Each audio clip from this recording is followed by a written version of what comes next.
অন্য ফ্র্যাঞ্চাইজিগুলোর সাথে এক প্রকার কারাকারি করেই ৯ কোটি ২০ লক্ষ রুপিতে মোস্তাফিজুর রহমানকে দলে ভিড়িয়েছিল কলকাতা নাইট রাইডার্স। আইপিএলে সবচেয়ে দামি বাংলাদেশি ক্রিকেটারও তিনিই ছিলেন। তবে মুদ্রার উল্টো পিঠও মুস্তাফিজের দেখতে সময় লাগেনি।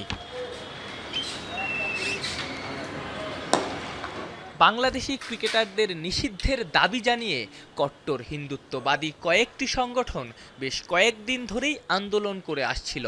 ফলে কাটার মাস্টারের আইপিএলে খেলা নিয়ে অনিশ্চয়তা তৈরি হয়েছিল। তারই পরিপ্রেক্ষিতে মোস্তাফিজকে স্কোয়াড থেকে বাদ দিতে কেকেআরকে নির্দেশনা দেয় বিসিসিআই। দলটাও সেই নির্দেশনায় সাড়া দিয়েছে। এরপরই এই ঘটনা টক অব দ্য টাউন।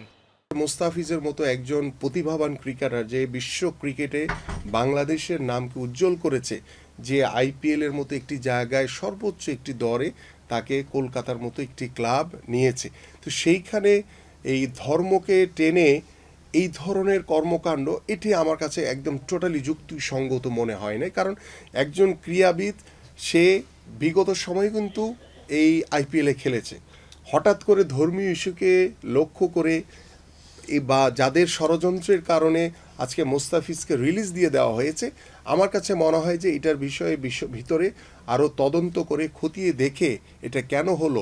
সামনেই টি-20 বিশ্বকাপ, যে বিশ্বকাপের অন্যতম ভেন্যু ইন্ডিয়া। বাংলাদেশের গ্রুপ পর্বের 4 ম্যাচের 3টাই আবার কলকাতায়, যেখানকার দলেই মোস্তাফিজের খেলার কথা ছিল। বিশ্বকাপ খেলতে গিয়ে বাংলাদেশ দল নিরাপত্তাহীনতায় ভুগবে না তো?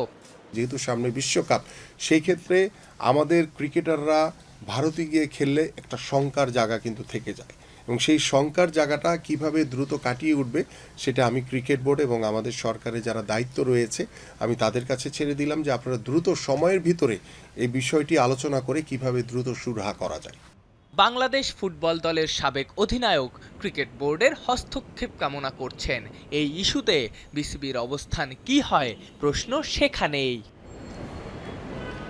আফনান পিয়াল, যমুনা স্পোর্টস, ঢাকা।